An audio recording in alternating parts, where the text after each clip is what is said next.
let's get something out of the way. Salary is not a dirty word. It is not a reward for good behavior. It is not a thank you. It is a strategic reflection of your market value, your impact, and your ability to advocate for yourself. Women, especially neurodivergent, system burdened women, are more likely to view salary as a judgment of their worth. But in reality, it's more like the sticker on a product. The sticker isn't the value. The value is you. And you get to decide what you're willing to accept in exchange for your time, labor, and brilliance. This part is your tactical blueprint built on expert research and battle tested by high achieving women who decided to stop settling. Step 1. Understand your value, not just your role. According to Barbara Stanny, most unearning women confuse what they do with what it's worth. The shift begins with these three questions. 1. What specific, measurable outcomes have I contributed?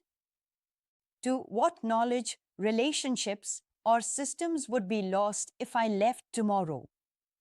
3. How much would it cost to replace me with someone as skilled, trained, and loyal? That's your value stack. Document it. Brag on paper.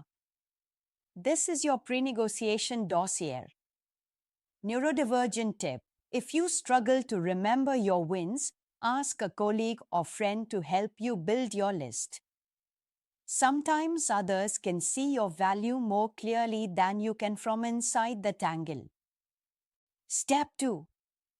Know the going rate and then aim higher. Babcock and Lashever found that women routinely ask for 15 to 20% less than their male peers, even with the same qualifications. Why? Because they benchmark based on what they think they deserve, not what the market pays. Correct this by using multiple data points, salary comparison sites like Payscale, Levels.fyi, or Glassdoor. Industry-specific job ads, and check the range offered. Confidential chats with peers at competitor firms. Salary transparency forums or Slack communities. Once you have a number, add 10 to 20%. That's your ask. Why? Because negotiation is dynamic. Anchoring high gives you room to move without dipping below your worth. Step 3. Craft your opening statement.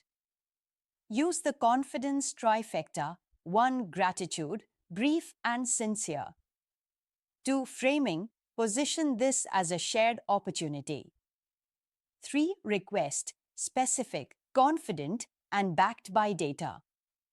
Example: I'm grateful for the opportunities I've had this past year and the results I've delivered, particularly on the Franklin project and onboarding redesign.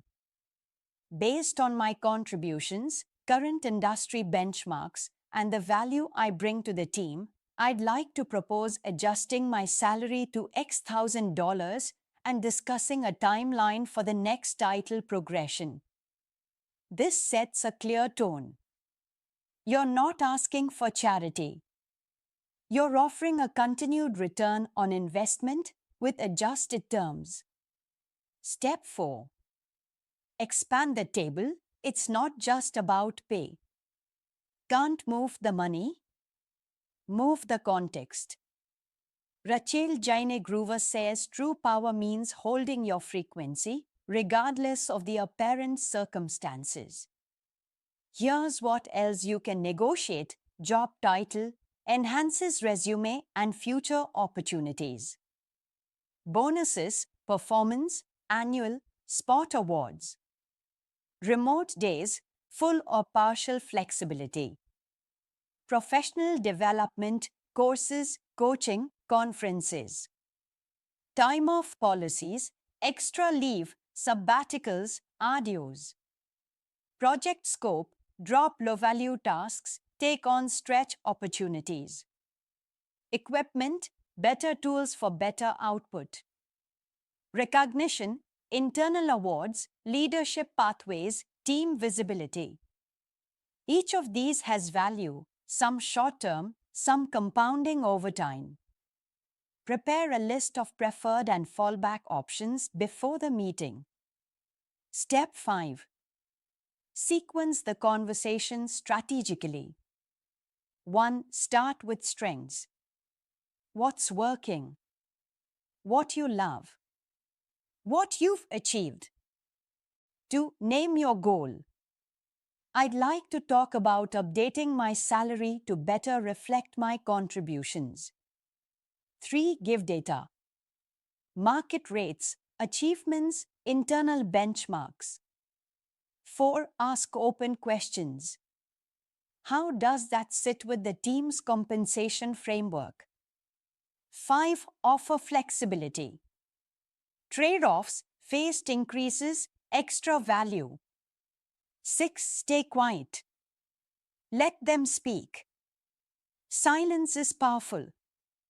Always assume the first response is a conversation starter, not a final answer.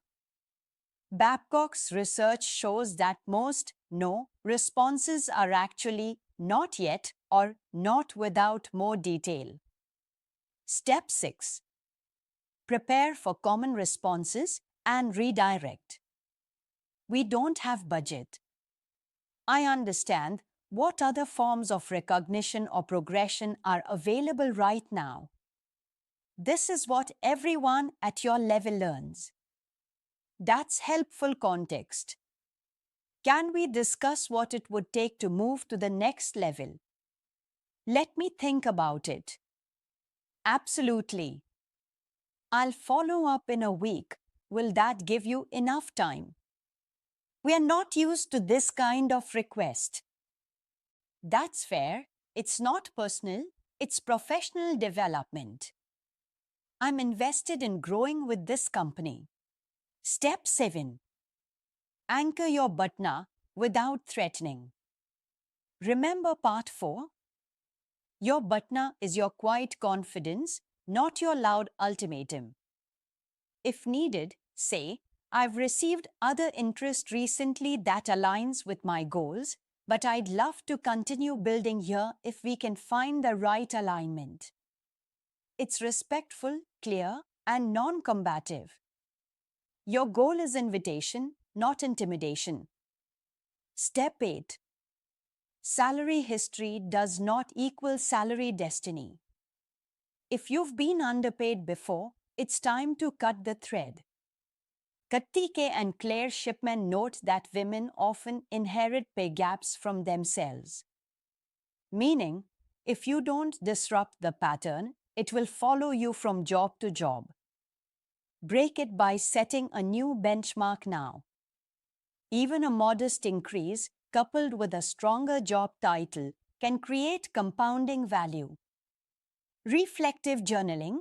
Build your personal salary strategy. 1. What's the most recent piece of feedback or result you've received that proves your value? 2. What's one non-monetary benefit that would radically improve your work satisfaction?